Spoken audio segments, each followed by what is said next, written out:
Information and briefing session tonight, staff, councillors and Kane at the back, welcome. We've had 4 late apologies from elected members, Kristen, Scott, Roger and Adam, apologies for tonight, and Graham Newbound from the Price Boat Club ran yesterday and it's an apology tonight, so he will reschedule, probably looking at the December meeting at this stage in relation to the Price Road boat ramp. And just a quick change, councillors might just bring the elected members' record policy up first, but we have Beth with us and Beth needs to get home from Butte. So if everyone's okay with that, we'll have Ben up first. Welcome Beth. Thank you. Is this your first workshop? First workshop? Yes. Okay, welcome. Alright, so Ben, hand over to you, thanks.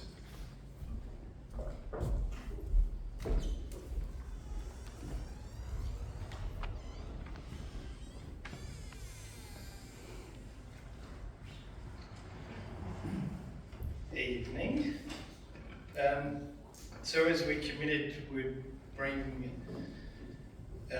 these reviews and updates to the elected body to assist with obligations as council officials and your capacity. And as you'd be aware, these do come up from time to time for review. I think the first iteration of the policy as it is here was back in 2003. So this isn't new, but is ever evolving.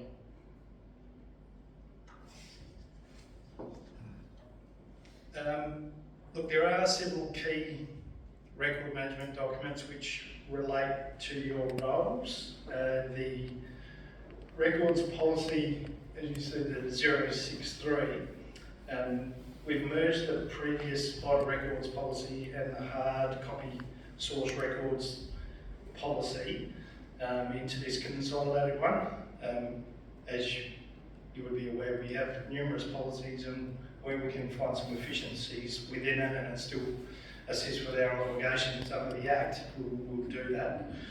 The elected members' record and information management procedures, so there's an update in that which is being sent through to all officials, and the correspondence receipt allocation procedure, which is an administrative procedure, however it is referenced within the procedure 121, and I hope that diagram makes sense to you.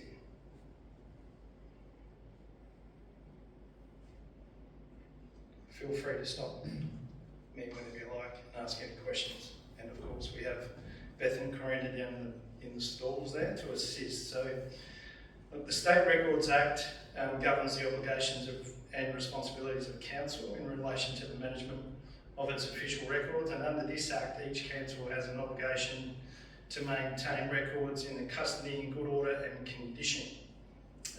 This obligation applies not only to the capture, storage, maintenance and disposal of physical records, but also relates to records in electronic format.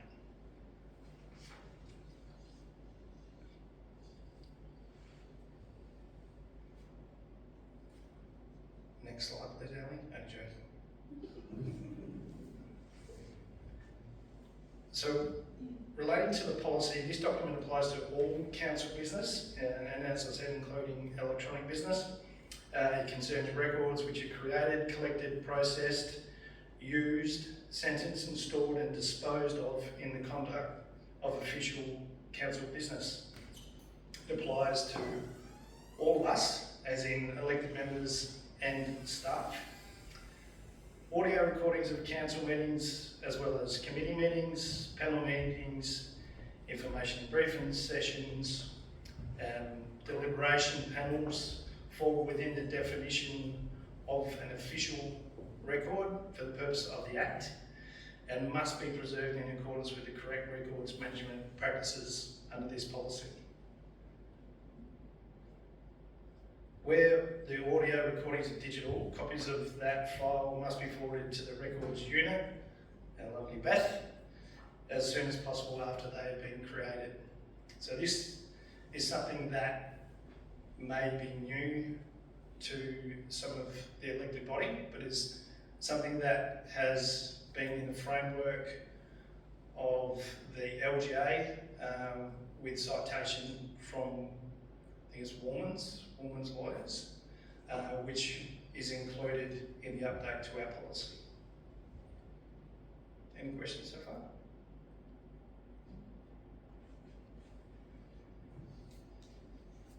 So related to the procedure, an official record is defined in section 3 of the Act to mean a record which is made or received by the council in the conduct of its business. This means that because council members and staff of the council variously act as representatives of the council, any record created, sent, received, forwarded or transmitted by council staff or the elected body in the performance and discharge of their functions and duties may be classified as an official record.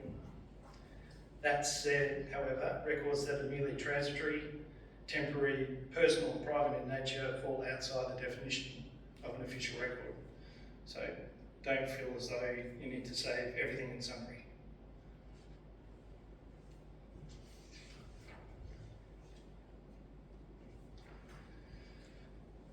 So some examples for you. I can let you read through those, but in your capacities as members of progress associations, as an elected member, that would be considered a record of your attendance, and there will need to be a note of your attendance. It will either be meetings and those that affect council matters in the business. Summarising phone conversations, as we see here, working within the community groups. Interesting enough, in the LGA framework, there is a reference to lobbying, and that would be something that we would be including in the official records part of our policy after we've reviewed this tonight. I think that makes sense. Don't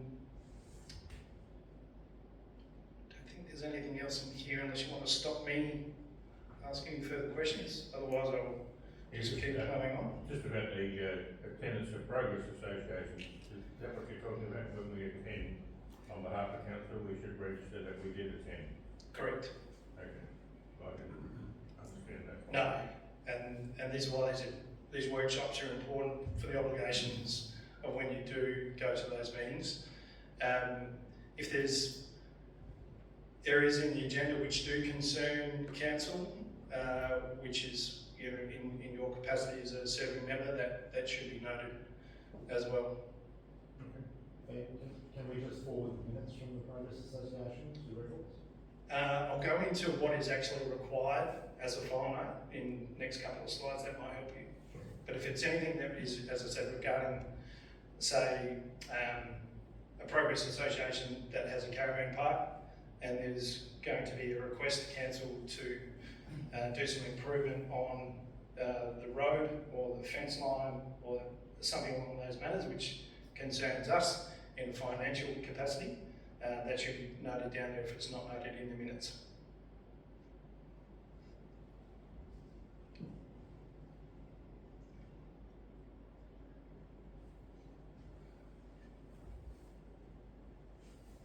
So with the file notes, they need to be complete, accurate and meaningful. They also need to be in a format which is unalterable once finalised.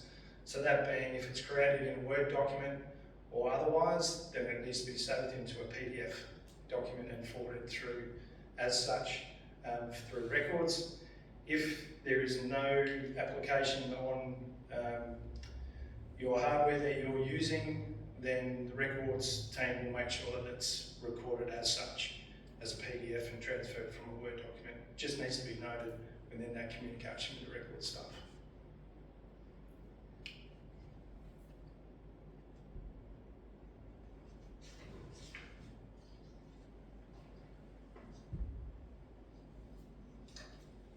So in 2014, the Ombudsman considered the matter of council members' emails and the use of primary email addresses to carry out council business, and found that the practice was contrary to good record keeping practices. Council email addresses are provided to all council members for the purpose of carrying out council-related business, and the council email addresses must be used for members for that purpose. All council members' emails that concern council-related matters must be captured and stored in the council's record management system in accordance with the State Records Act. And that report was an investigation into the City of Playford in 2014.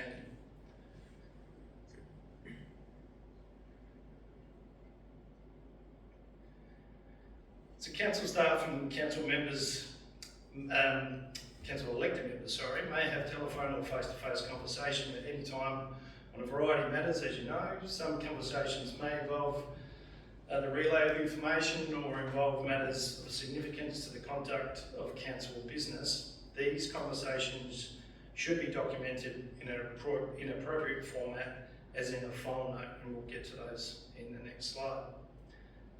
Other conversations which may only be basic or routine in nature, such as the issuing or receiving of basic instructions or information, and need not be documented.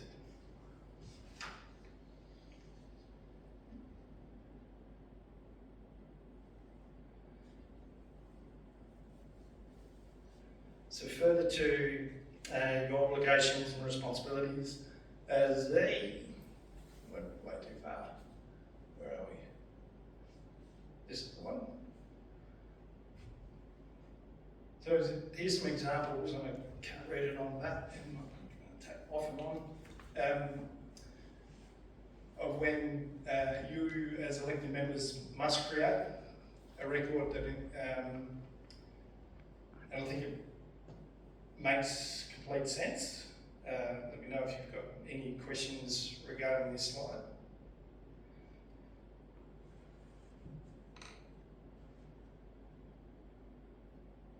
They must be complete and accurate, or as accurate as possible. Doesn't need to be verbatim, but as an accurate reflection of the conversations that were had. Needs to identify if there's any confidentiality included in that, and obviously as soon as practically possible for the record to be captured.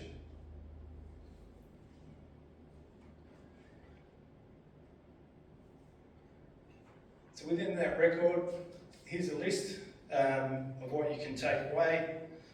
If there's any questions regarding what should and shouldn't be on the file note whilst you're creating that file note, then please feel free to reach out to the record staff or myself just for clarity, and we may even be able to set up a template for you in time. Might be an idea. Just thinking about it now. So these are the minimum requirements that we'll need to make it an appropriate file note. Also, noting that they're not to be stored on your personal email accounts or other storage devices and such.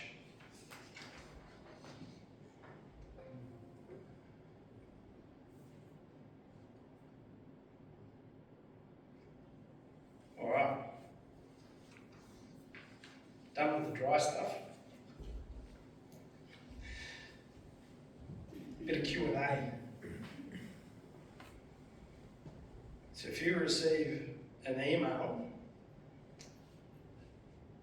from an elected member, you send an email to a staff member, whose responsibility for capturing that email in records is it?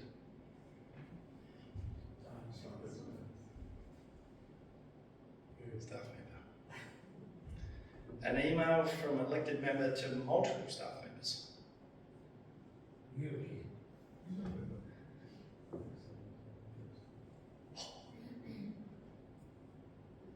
The first lifted staff member. Any reasons for that? But also you tend to, often you'll CC other people in and you'll direct it at somebody, sometimes, like Rick looks at him, like, put him on Graham or Andrew, for example. You know, Correct. So if it's 2 and there's some CCs, then it'll be the staff member that it's 2. Also, if there's a group within it, it's not a distribution list, but it's to say Andre and myself and Dustin, and Andre is listed first. The reason we've gone with the first person, we could have chosen last, but it will stop having multiple records being created at once. An email from a staff member to an elected member.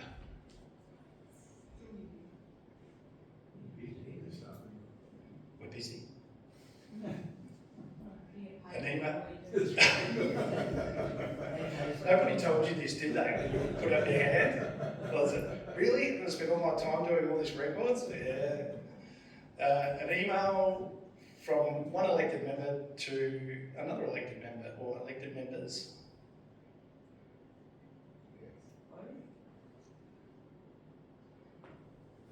Just send the records off. Correct. So with that, I think it would make sense to either CC in records management as a rule, or if it's forgotten, then you can just send it through as a separate email. But instead of doing 2, then just do the 1. I think is just good practice. From yourselves to a constituent. It's a no-brainer, isn't it?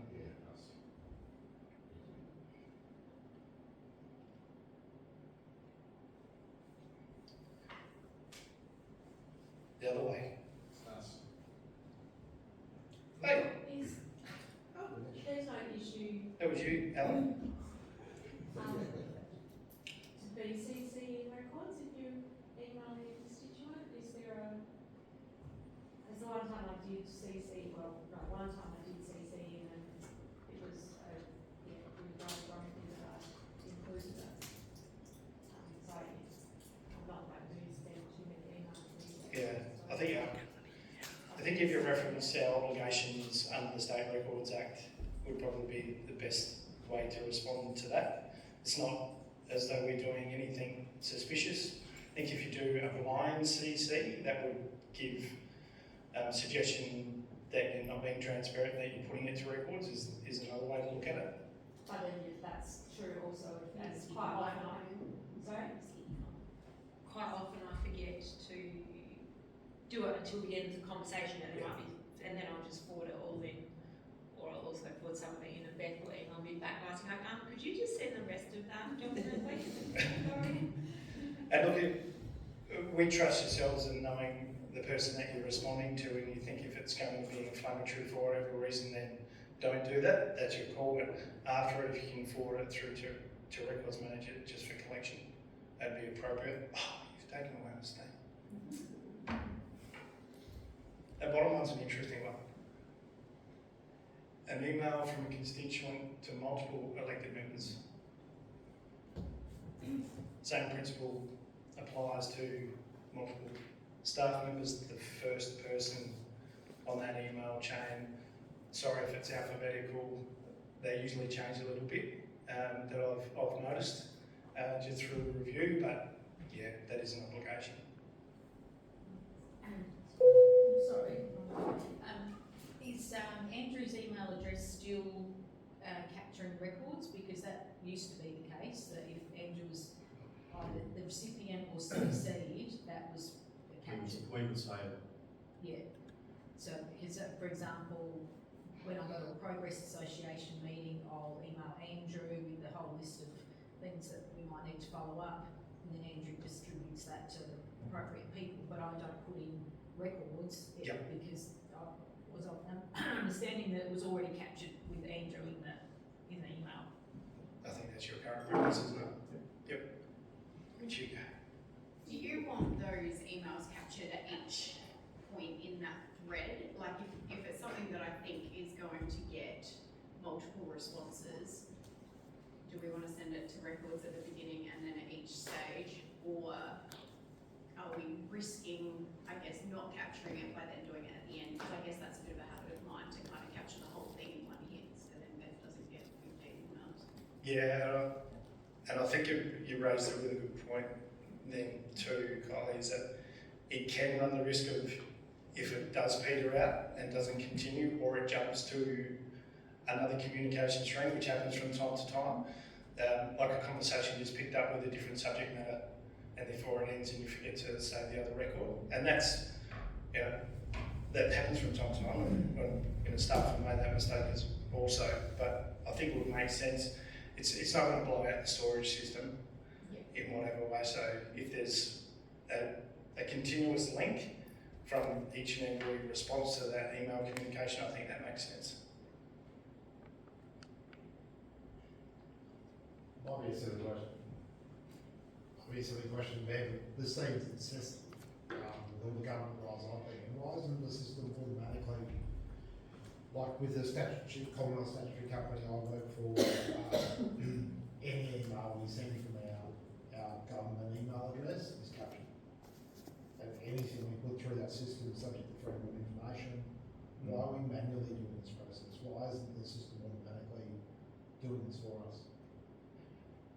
It's not a silly question, Danny. I will refer back to our obligations under the State Act. As a council, as a tier of government, being a local government, we don't have that, I guess, level of functionality within records management that does it itself. That was investigated, but we believed at the time, looking at it, if you're responding to an email, if it's simply as if it's a force of habit to then one click and type R, usually it will pick up the first response for that email address by that first letter. So we'll go to record. So it's just 1 or 2 clicks. If you get used to that sort of force of habit, it doesn't become too onerous. But yes, record management, and that said, we are acutely aware, as in staff are acutely aware of the requirement of records management. We have thousands of them that would take up a good part of each staff member's day in record management. But it is a requirement of the Act for us to do that. So if we can find some efficiency in doing it, we'll definitely deploy it. Sorry, Ben, just ask Beth, how many records last calendar year? We generally get over 100,000, sorry, over 100,000 records every year, like calendar year, so, yeah, usually about 115,000 records, sometimes more. And that's not saying that everything's been captured either. That's how many records have been captured. Yeah, it's going to say. Yeah, there would be a lot not, so. So that's how we've got to automate that. Like that's an incredible time zone that it could be achieved on a small investment. Is this how every other council does it? Manually including records and having a records person manually doing it all? It doesn't happen in most government departments like that. Not that I know of, I mean, majority use the system that we've got. Really? Wow.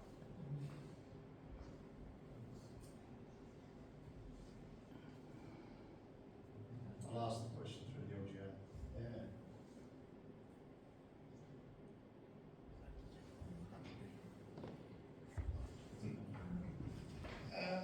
It's going backwards now. Yeah, it's going backwards. Interesting. Now it's going backwards. This is the way all councils do it. Yeah. Yeah.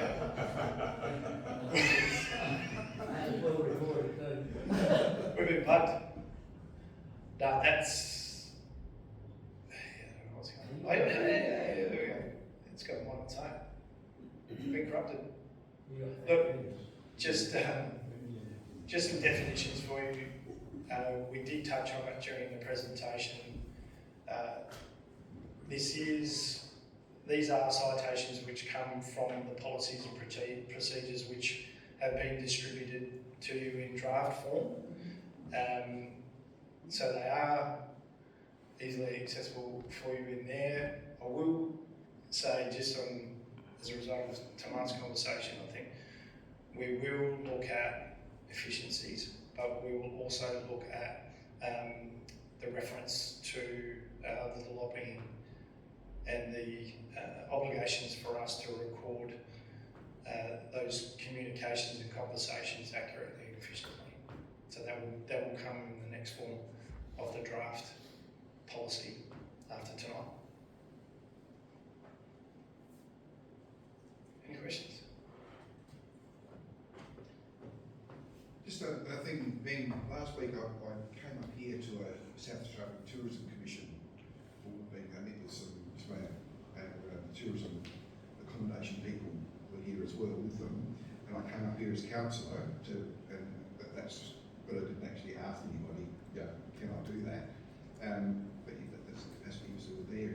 Does that need to be captured in some way with a summary as such, something like that? Like you're attending in that capacity, but do you have to get official approval to do that, or is it, you haven't got official approval, do you just attend as a member, or what?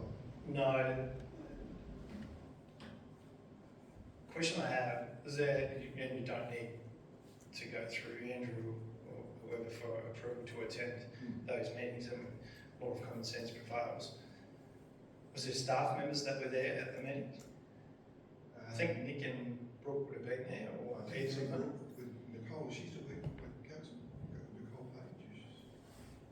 No, No. I think she was there, but I don't, So it's a great example. So if you note that a staff member is there, then obviously they'll more than likely be attending in their capacity as a staff member. And as a staff member, they've got an obligation to record their attendance at the meeting and what transpired during that meeting and make file notes. That's fine. So there's no obligations for you to do that as a record.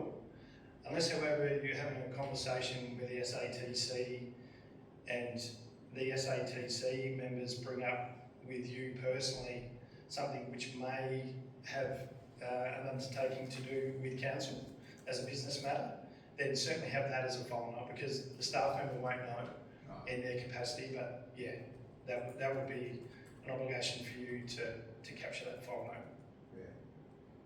But yeah, great question, great example.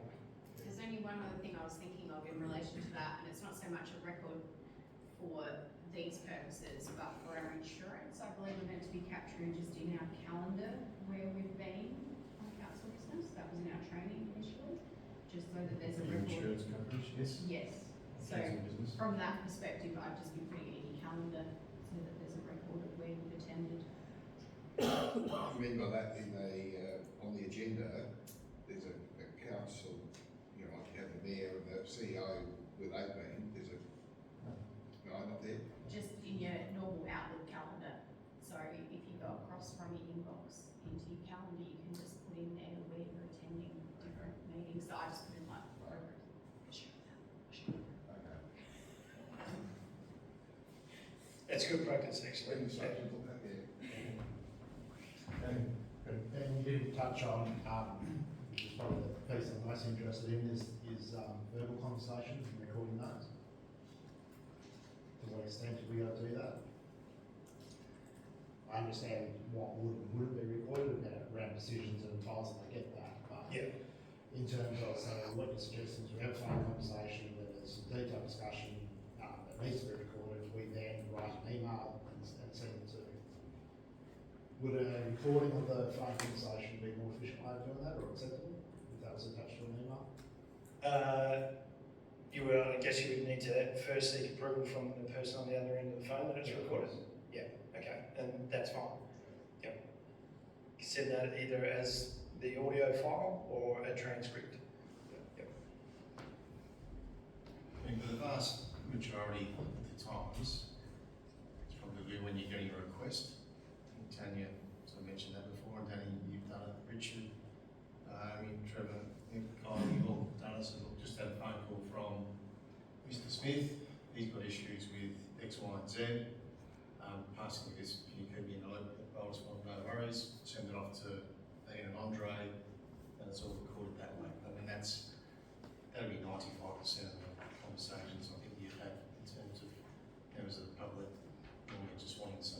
action on something. And that works well. Any other questions for Ben? No? Thank you, Ben.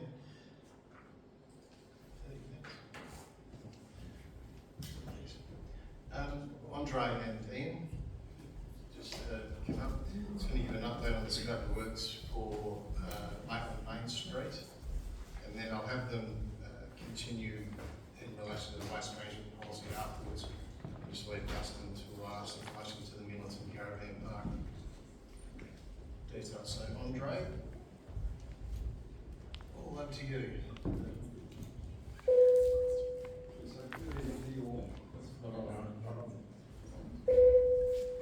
Try again. Okay. Take two. Good evening to you all.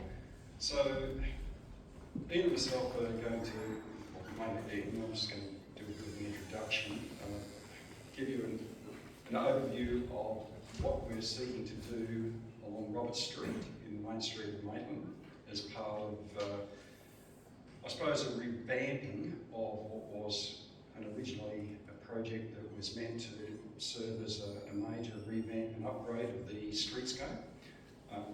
This was on the back of originally a grant application to the federal government to aiming to do a whole lot of things from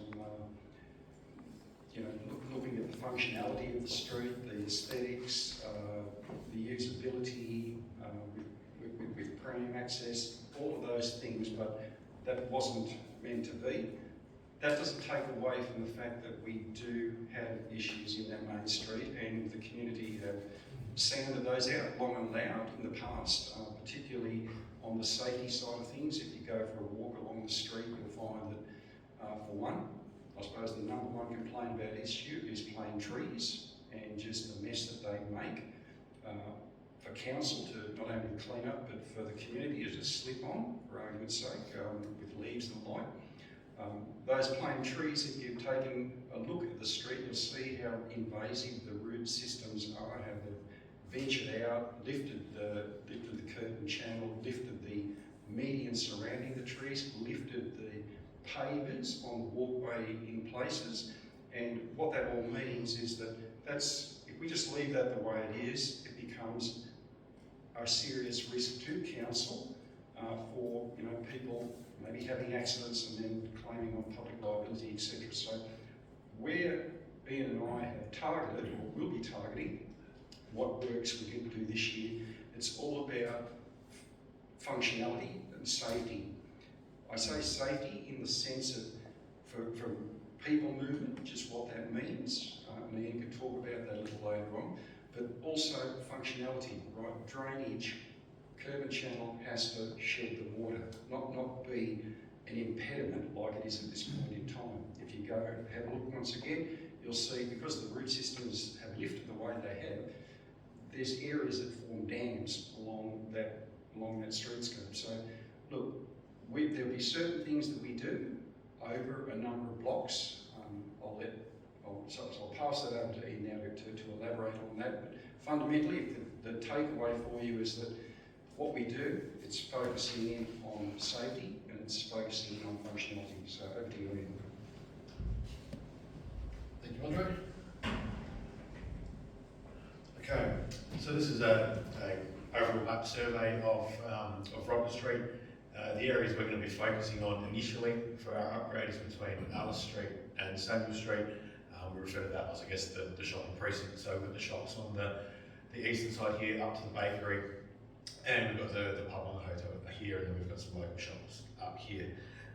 It's been a good couple of days in Maitland with the rain. It's really highlighted the issues that are faced by the residents and the shop owners and the general public using Robert Street. This is out the front of the the Freeland here. As you can see, we've got a median curb, which is all up and down. We've got drainage points that feed into the gutter. We've got a significant lift here. So this pool of water sits here for several days, especially if we've got ongoing rain.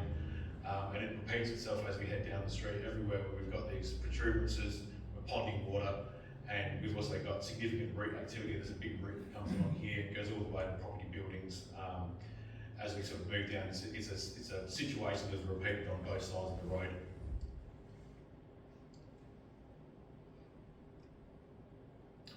So the scope of works, the first and foremost is going to be removing those plane trees.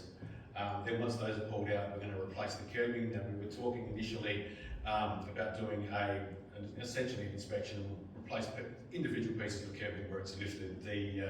From an initial scope of that, we're looking at over 50% of the curbing. So to make sure that we actually achieve what we want to do in this section here, we're going to do a full replacement of the curbing, and we're also going to change the curbing type. At the moment it's a median curb, and it's really just sat on top of the existing base. It's very prone to move, and it doesn't channel the water the best. So we're going to swap it to a curb and gutter. It gives a bit more increase in height. It gives us an invert and will allow the drainage to flow far better. I'll go back to this previous slide.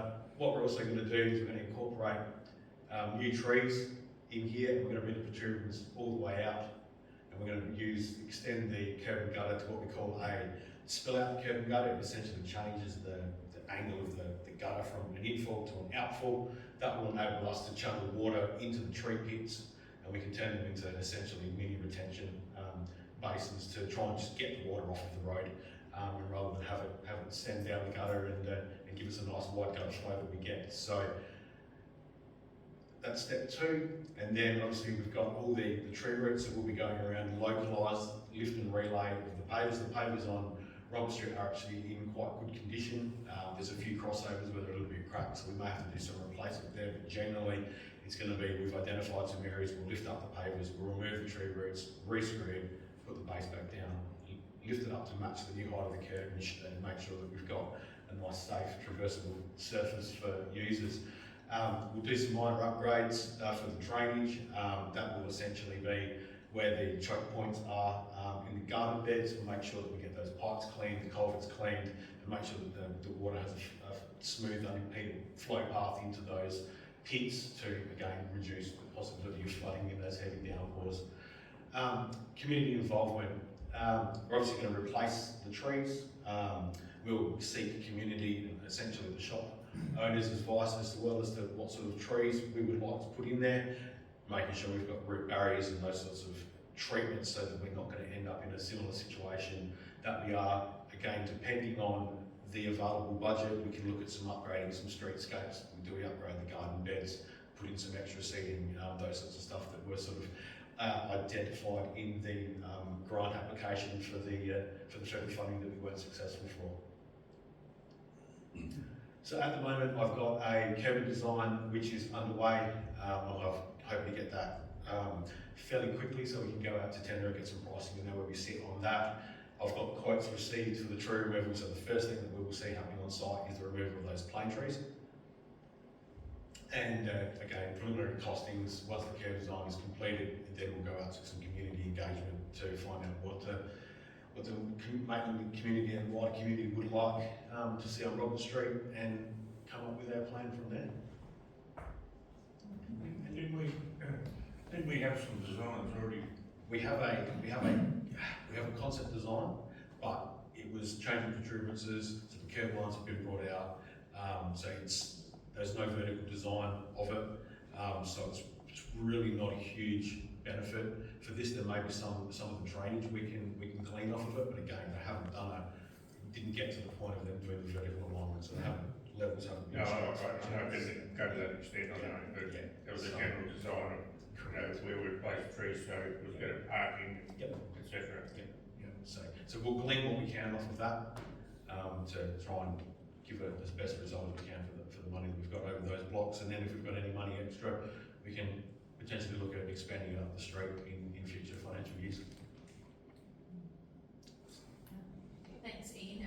With the plane trees, when they had done the concept plan, I think they were looking at removing them in stages and replacing them in a stage sort of manner. But are you thinking about just removing the whole lot at once, but obviously replacing them straight away? But they wouldn't get replaced straight away. They would get replaced once we've done the curbing and we've done the protuberances. Kind of keen to pull the plane trees out before they start growing and shooting leaves and start clogging up people's gutters and those sorts of things. So from I guess the environmental aspect of the plane trees, it's better for us to sort of just get them out now and then remove the maintenance requirements from them straight away, and then in So what's the time frame of when you're looking to remove them? ASAP. Right. I guess I'm just thinking it's never a good time, I suppose, but over summer is when those trees provide the most shade. Yep. And, Maitland's gonna be pretty hot and barren over, the next 6 months with those trees gone. But I guess it'll look barren in winter too, but worse in summer, I guess. But anyway, I guess it might be best to plant new trees, in cooler weather too, so, there's probably pros and cons. Yeah, we'll sit down and work out a project plan in a bit more detail over the coming weeks. But I'm not going to come out like when I say ASAP, they're not coming out tomorrow. No. But yeah. Have you had a discussion with Progress, like you've gone through this No, plan with them yet? No worries. They would be. Just more than progress, what is the engagement plan with this, with the community? Well, I would imagine that we would be holding community workshops over this one just to get their feedback, similar to what we did with the major grant application, get the community's view, and then obviously plug it into some costings and see what we can and what we can't deliver on what's achievable for the remaining budget that we've got. Will that happen before the trees come out? I can make that. I'm just thinking that could create a bit of a headache if people aren't aware that's happening, or some more trees disappear. So if you can't do it, that's fine, maybe we need some sort of like information board, or just some notices on the street there saying this is what the plan is, this is what we're thinking. Might just help with the acceptance of it. Okay. Suggestion. Yeah, just on that, I think that there were mixed views with the community feedback about whether the tree should stay or go, and I guess that staged approach was sort of part of the concept that I recall, like when we were doing the community consultation back with that plan, that they wouldn't all go at once, we would just remove some, we'd replace them, so that then it wasn't like the street would be entirely barren and it was starting afresh. It would sort of just be a staged approach. So I think it would be a real shock for the community if all those trees went straight away without consultation. But yeah.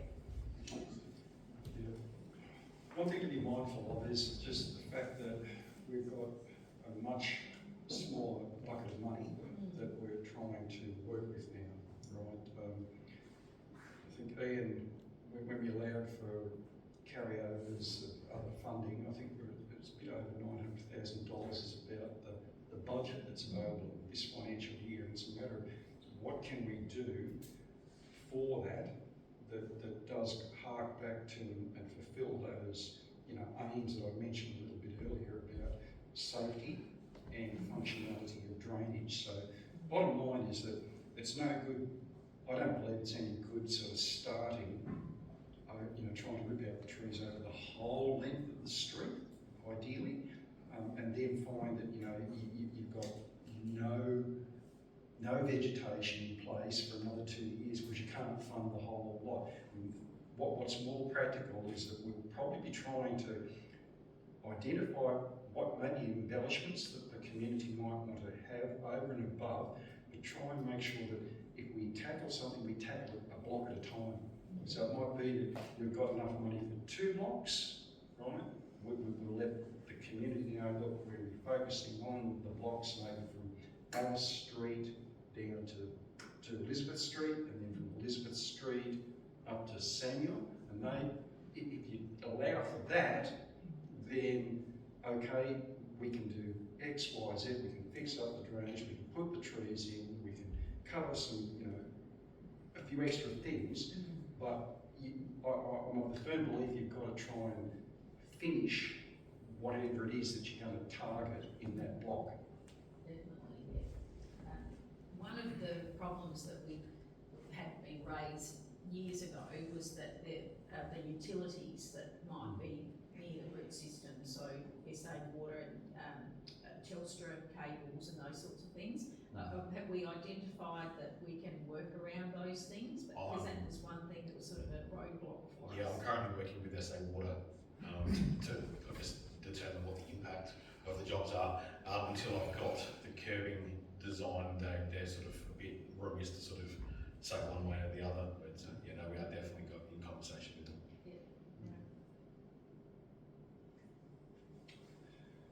Yes, so that's basically all we wanted to say on the Main Street upgrade, unless there are any last questions.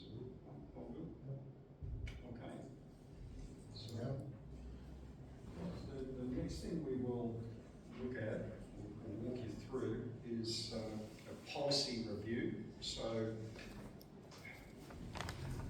one of the major things that we do that absorbs an awful lot of our time in terms of customer service follow-up is waste collection.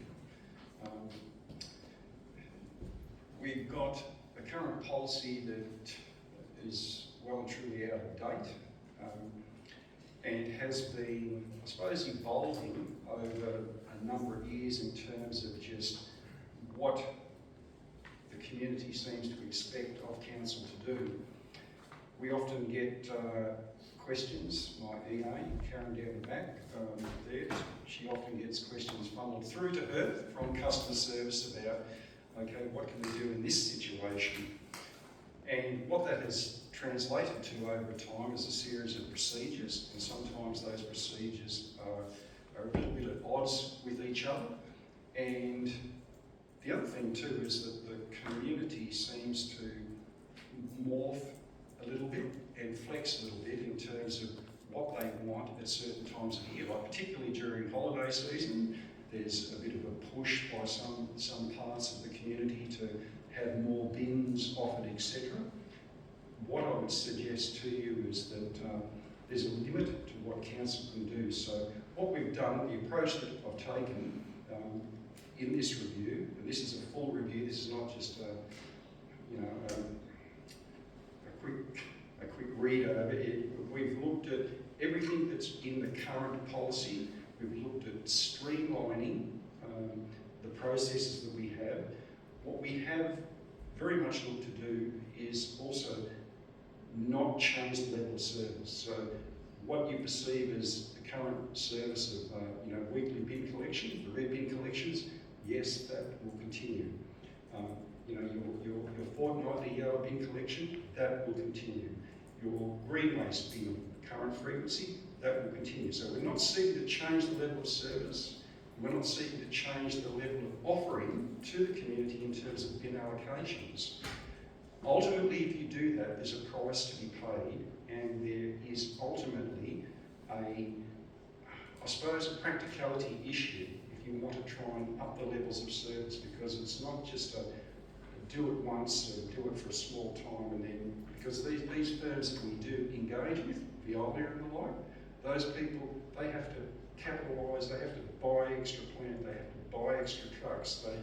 It's not just a once-off helps out for the holiday season. So I suppose what we've tried to do is streamline, maintain level of service, and just refine the wording somewhat so that it's a little bit more easier to read. So with that in mind, I'll throw it over to Ian. What we will do for you, Karen prepared for us a bullet point list almost of the changes that have been made in the current draft policy.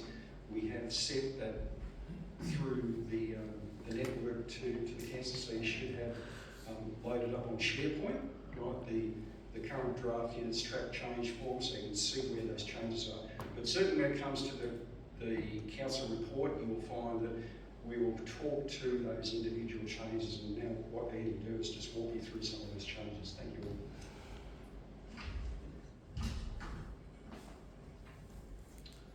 Okay, so the general overview, PO 125, as I said, we've had a full review, and we've made several documents obsolete, which is the waste and recycling information booklet, the wheelie bin spare parts, and the waste collection information documents.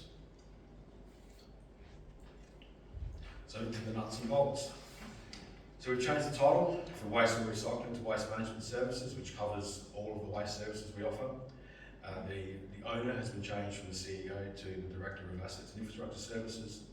We've changed the responsible officer from the Director of Assets and Infrastructures to the Operations Manager.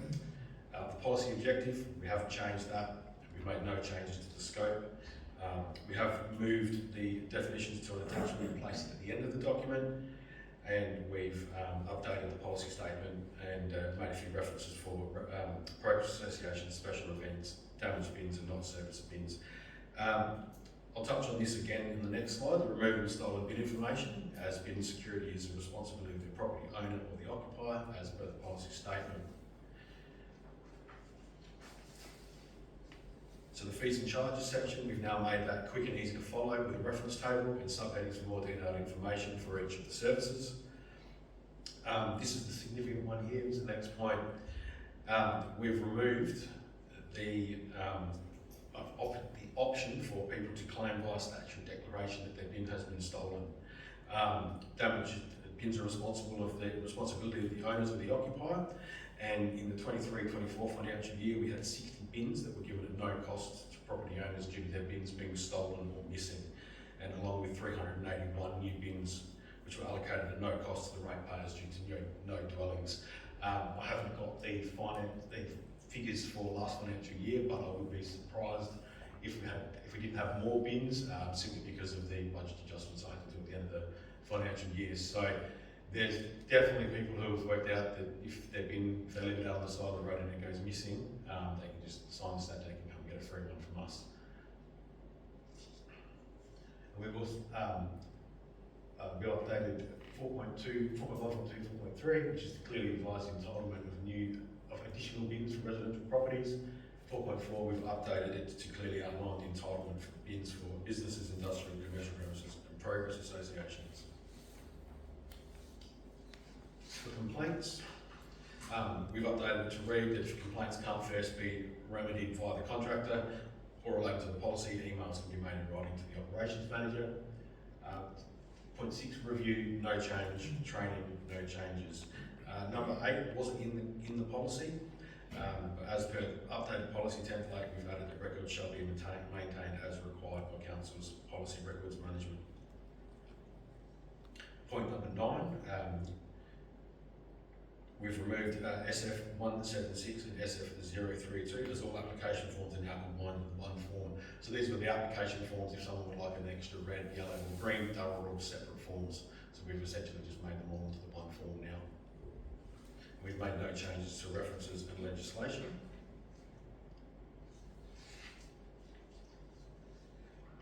We've just replaced a table in council delegation and updated the policy template with a link via the council's website. Number 12, version history. The table's been updated to include the version number, the issue date and the description of the change. We've made a few changes to some definitions. We've amended the town services area, which is those properties that are located within a restricted speed zone of less than 50 kilometres an hour, and we reduced this was previously at 100 kilometres an hour, or as determined by council. SF 171 has now been redesigned to incorporate the following documents which were made obsolete, which was the waste and recycling services information booklet, the waste collection information, request for additional green waste for residential properties, and the request for green waste collection for business and community groups. So, in a nutshell, they are the major changes to the policy. Is there any questions or anything that anyone would like to discuss? Yep.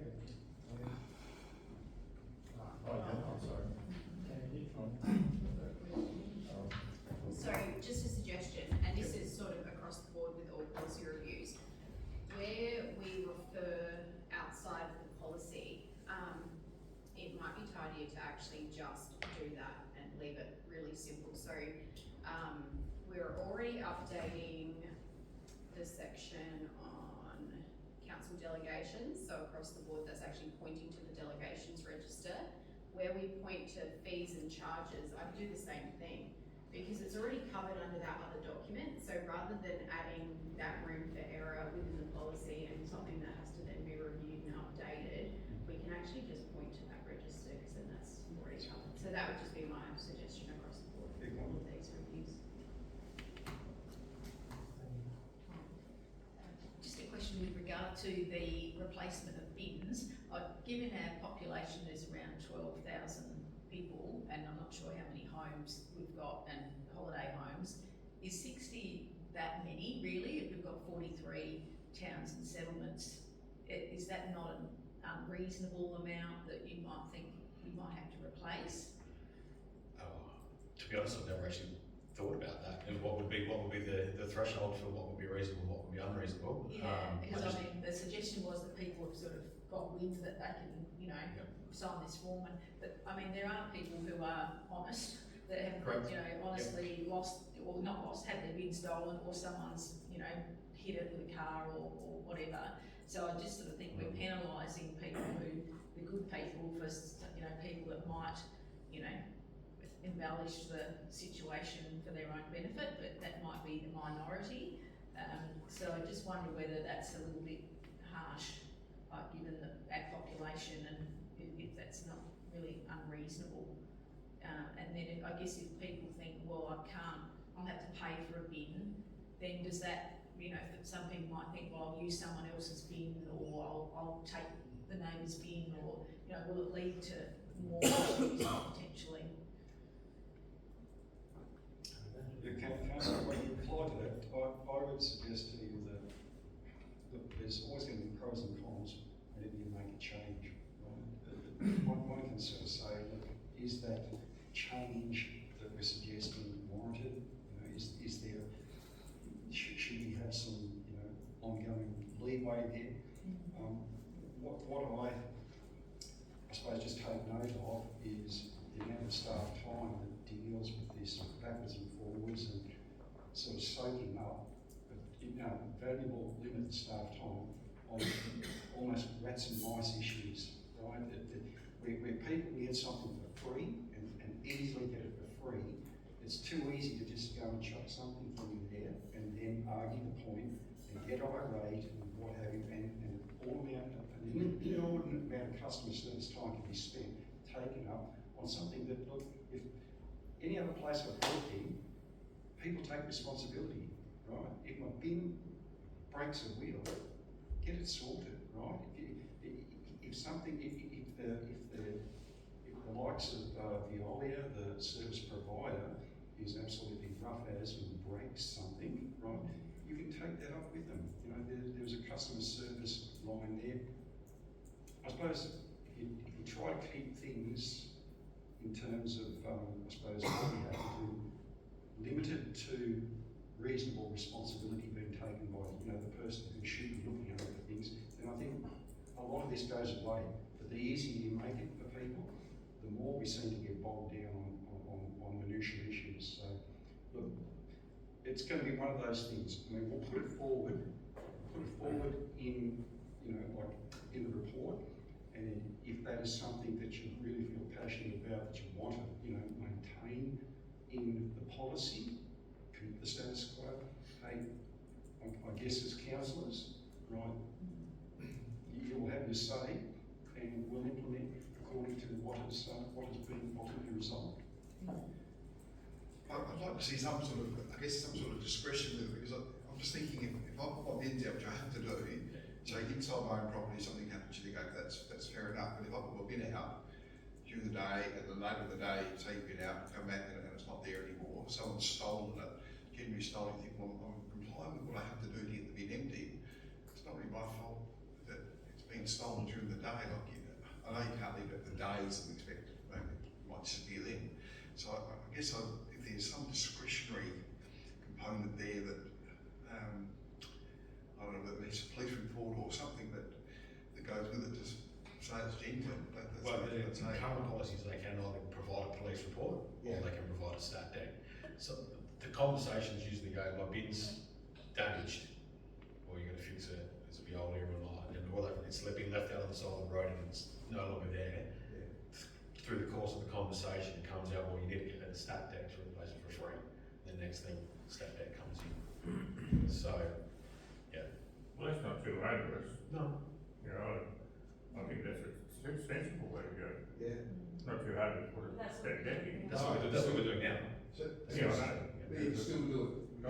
They're saying you can still do that and get a replacement. The proposal that we've got is remove that. That's a thought. That's a thought. Yeah. So if it gets damaged by, if you come home and your bin's damaged, you think Veolia's done it, you can pick up the phone and ring them. They've got all their trucks cameraed. They can pick it up. Yes, we damaged it. Here you go. Here's your bin. So there is still that one there, but yeah, it's just for the bins that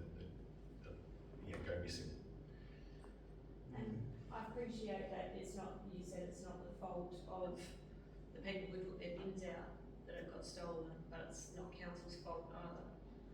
So, you know, like, if you had something else stolen out the front of the yard, that's not council's responsibility to replace that. We've sold the bin to you and we've provided service, but you own the bin. You have to put it out, to get it emptied, you have to put it out. Yeah, oh, Council says you have to put it out the right. So, what's the cost of a replacement bin? It's about $60. oh, 80 on. It's been a while. 75. Sorry? Yeah, it's probably 5 years. So, it's probably not a big issue one way or another. Could we change it that they had to file a police report? Because And people remove the might, stat there. instead of a stat deck, it had to be a police report, because people might feel a little Yeah. less inclined to talk to the police if they're trying to pull a shifty than they would just getting their mate to sign a stat deck. Yes, I'm very good with them. Like that. Is that a happy compromise? I'm sure stakeholders disagree. That's their problem. A lot of people might think, or have the understanding that council's primary responsibility is roads, rates and rubbish. And I just think that if that's one of the, small things we can do to support the community, and there's really 60 to me over 12 months isn't really that many. I think it's just part of the service that we're offering the community. And I think we just look a bit miserable. And if people do go to the effort of writing or filling out a stat deck, then I think, they're clearly, making an effort. Like if people can't bother filling out the form, they'd probably just sort it out themselves. But to take that extra step, I think that, most people would be genuine, really. And if the odd person is filing a police report, well, they're most certainly genuine. But I don't think we should be shifting the issue to the police. That the police are burdened enough with, they're under-resourced as it is. So for us to then shift that to them, I think is unreasonable. Look, Councillor, we'll take on board your thoughts there, and look, if you, I've heard here, at least 3 councillors speak on this, so we might well just leave the status quo in where it's at, right? And if you feel that needs to change, then let us know when you debate it in the council forum. That's brilliant. Okay. Just want to change topic. In definitions there, you've changed what is defined as, let's get down to it, town service area from anything that's within 100 k's or less to 50 k or less than 50 k zone. Does that have any material impact on services, on who's getting it? Because a lot of towns have 80 k zones within their township and stuff like that. And it's like I don't 50 less than. I don't believe it would change materially the service offering. At the end of the day, we provide green bin services all throughout the LGA. Our rural communities that are not within, look, the 50k limit is typical of what defines a town built-up area.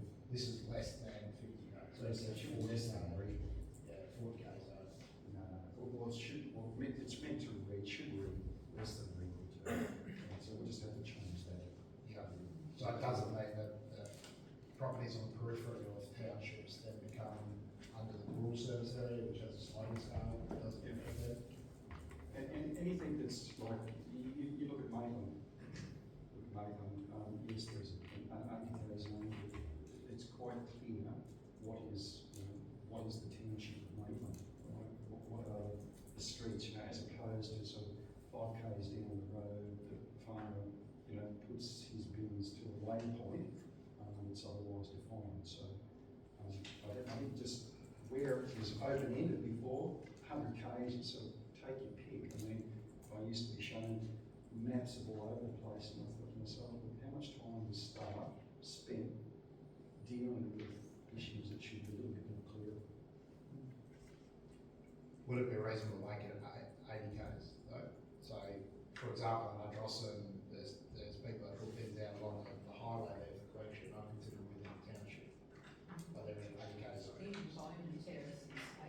So then they become classed as a rural service area under a different baseline scale. So I just think 50 k's might be a bit restrictive. I get what you're saying, 100 k's. Yeah, I just think that might be just more appropriate. Take it on board as well. That's all. Thanks. Thanks, Danny. Any more questions? Thank you, gentlemen.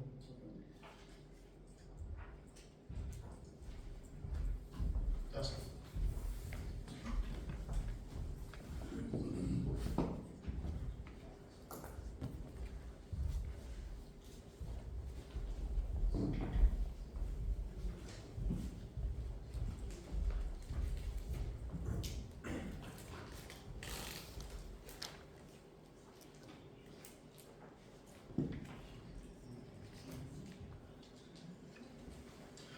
Right, so following on from earlier on in the year when Glenn and Amy, who are obviously leasing the caravan park down the road here in Midleton, presented to council their long-term plans for the caravan park and talked about some issues or some complications, I guess, they were having with getting funding for their development proposals, like long-term development proposals.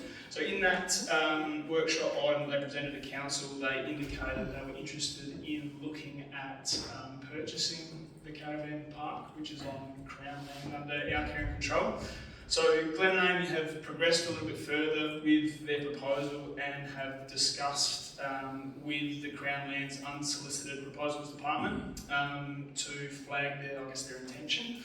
And they have since met with council staff, so we've got a little bit of an update of where they have got to and their options moving forward.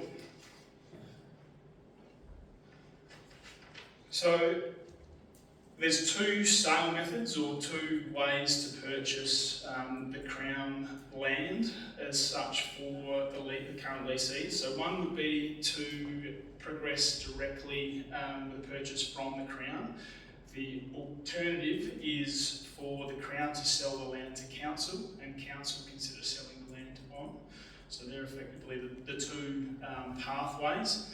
There are considerations for both pathways, and there is community consultation and consideration for council's support in both pathways clearly as well. I believe the Crown have indicated that their preferred method, and I guess the easiest from the Crown's perspective, would be to sell the land to council as the existing custodians of the land.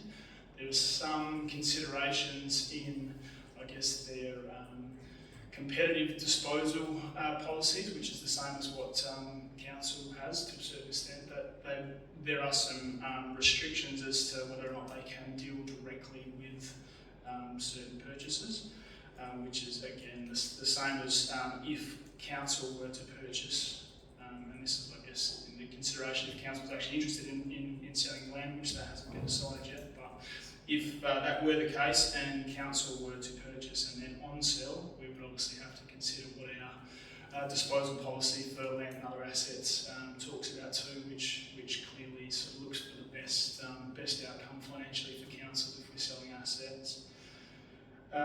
So as I sort of mentioned, from the Crown's perspective, their preference, if this was to progress, would be that they sell it to council, and council then on sell to the leasee, or as it may be. In discussions with the current leasees, we've sort of outlined what's detailed in our disposal policy and the complications, I guess, with making sure that council gets the best deal as well, and that we may well not be able to deal directly necessarily with them either, and go out to sort of like an open market. So that's all, I guess, been sort of discussed with the leasees. Where it sits at the minute, and I might actually just, before I get to that part, just the next slide here is another consideration also, which if things were to progress, council would have to make a decision on, is there is, as you can see in the aerial photography, there is a road running through the Crown land parcel on the left-hand side between the school and the caravan park. It's currently been excluded from the leased area of the caravan park, so it is in our care and control. However, if the parcel of land was to be sold, there would have to be a decision as to whether or not council wanted to retain that road as an open public road, or otherwise. So it would have to be officially opened, I guess, and divided off from that land should it be sold. So it's listed in our mapping as Caravan Park Road, but effectively it's just an extension of First Street. So the next steps in regard to the lessee's proposal, they've been advised to go and get valuations of their own costs, so that they're aware of what the market value of the land is from the Crown's perspective, and also what the value of our building assets are, which is effectively the amenities block, plus the business interest in the lease that we have as well. So once they've got that back, they can, I guess, make an informed decision as to whether that is in the ballpark of what they were considering, and then they would make a decision whether to progress with their request, and then something would come back to council to make a decision as to whether or not we're in support of one or neither of, the sale options, and that would have to be then go back to Crown Land to progress from there. I think we have covered most of that. So I'm not sure if there's any questions, but effectively at the moment we're just waiting on the lessees to obtain the valuations. Of course, if it comes back to council, we would want to provide council with a value of what would be expected for council to receive in any sale, so that can be part of the decision. But that's really where we sit at the moment. So letting the queries, Trevor. Darcy, if we were to sell this property off, what would the impact be on our bottom line? Could we get lease money from it each year? Yep. Over a long period of time, what sort of effect would it have? Probably too early to give you that without knowing what the valuation is on the business. Of course, there will be a loss of, annual income that comes from leasing it out. It really depends on what that valuation comes back for the business interest, really, and that's what we're getting valued, is the council currently gets an income for, the ability to lease it out as a caravan park, and there'll be a monetary sum that is proposed that is the value of that to council, of which obviously if we're going to support the sale, we would want to be comfortable that that's covered. That would all make part of a report that would come back to council. We'd give details on, I suppose, what the average income is. How many caravan parks are on Crown land? Is that Yorke Peninsula, are they on council land? Without the data, most. All of them, Nick, except for Blackmore, Are on council land? Blackmore is on council land. Oh, the rest of The rest are on Crown land. Oh, okay. So what's special about them as far as being able to purchase it as opposed to other towns deciding that the precedent's been set if we sold it and they can do the same thing? Really, it's just each individual decision for council, I suppose. I mean, a lot of them are in longer term leases. I know that, Glen and Aby's concern, and the purpose, I suppose, of them purchasing is really to ensure that they can obtain funding for the bigger project, longer term development of the park. Whether or not that's an issue with other parks, I'm not sure. Yeah, I guess that's my concern. I think the fact that sold would be kind of the floodgates a little bit too, that others think, well, okay, do the same thing. Tanya? Dustin, with this arrangement, is the lease arrangement such that the lessees earn a percentage of the income and then we as council earn a percentage of the income as well? Is that how it's working or not? I might have to maybe throw to Ben, but I'm not directly involved with the lease income agreements, but Ben might be able to shed some light on that. The particulars I don't have in front of me, but with Amy and Glenn's lease arrangement, they are responsible for everything above ground, maintenance on costs, all the overheads associated with that. Everything underground is our responsibility. I just have that as a note. Their P&L, they do take the bulk of the profits, which the returns on them, we only take a small percentage of that, and that's why the lease has been arranged. I think we get 20%, less than 20% of the returns annually. Well, I think, is generally 6% of, I'm not sure the same for all caravan park, 6% of your gross turnover is not supposed to go to council? Yeah, as I said, I don't have the particulars in front of me, but some leases are different. Okay, so I'm wondering, I think, I only speak for Eagles with that 6%, that's all. Yeah, the construct of the lease agreements are different outside progress associations as well. Yeah. So yeah, specific to those, each and every lease. I feel I'm missing something here, Dusty. Why would we want to be the middleman in the start? If it's approved to go through, why would we want to transfer from Crown? I get Crown would want us to do that because it takes workload off them, but why would we want more workload? And is there any stamp duty implications in between? Are we doubling up then the stamp duty? It's a very good point, and we've indicated that probably initially we would prefer that they deal directly with Crown. Obviously those discussions with Crown haven't sort of occurred as yet, but yeah, I agree with you. I'm not sure why we want to be the middleman. Adds some complication as well with our disposal policy, and potentially some stamp duty there too. I'm sure they're allowed to say we prefer that, like, we just say we don't want it. Like, it's not an obligation, we're just not going to do it. I guess for the same reasons that the Crown were interested in sending it to us, it's... Yeah, the headache. Yeah. The only thing I can see is that we would miss out on the cost recovery and some of the transactional costs that would occur, no doubt, whether it's direct from Crown to lessee or not. But And either scenario is going to require feedback from council whether or not they're in support. I mean, council may well not be in support of sale of the land in any case, and that advice gets given to the Crown. We're not really in support, and that's our position. So, but until we've got, I guess, that valuation detail and the proposal in full when we put it to council, I guess at the moment it's awaiting that detail so you can make your informed decision on whether or not it's supported in the first instance and then what pathway it takes. We've only ever had that scenario once. That was Pine Point.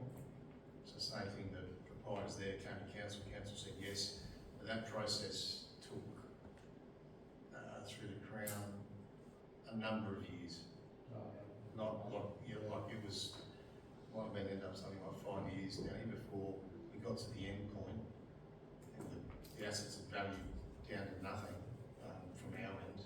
And this will be a little bit different, but we walked away with basically just not much at the end of it. It's a very complicated process. So I think, Dusty, when you come back with a proposal, I'd like to see what you think the real cost to council will be in this, the transactional cost in doing this, and I'd like to see that accounted for both options, whether it's Crown to lessee or Crown to council to lessee, because I think it's only fair we identify that, be transparent what that transactional cost will be, because it won't be cheap. Yeah, absolutely. And we need to think about whether we need to cost recover that or identify that as well. I was just going to make a comment, Jenny.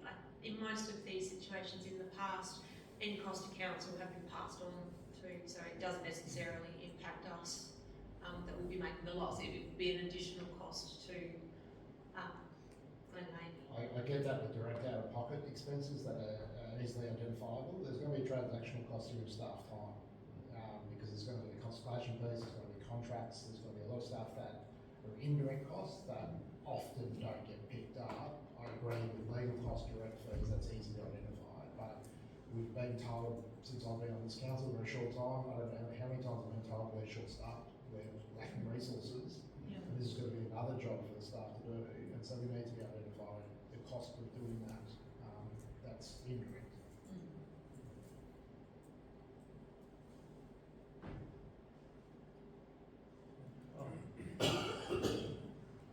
And to other questions, that was excellent.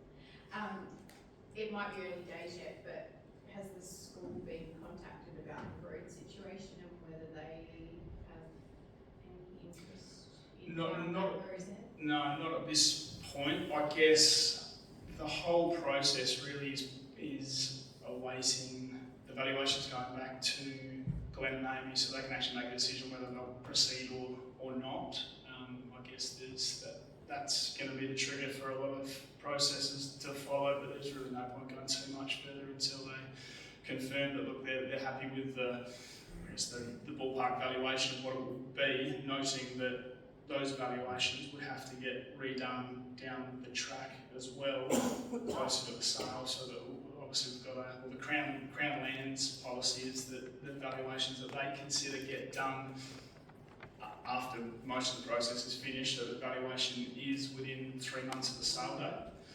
So which is why they've gone back to Glen and Amy and indicated, hey, look, we'll give you the parameters of what we would get valued, so you can go and get your own value, just so you're aware as to, really what you're potentially looking at, but noting that it'll have to get done later and there'll also be a cost to that, which, we've jumped on that as well, given the parameters of what we would like to see valued by way of our amenities, building and structure, and also the business value that we lease out. So, noting that'll have to get valued later.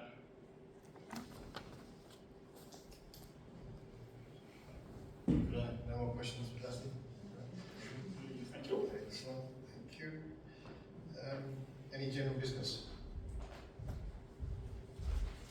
No? All good. Thank you for your time, everybody, and the meeting closed at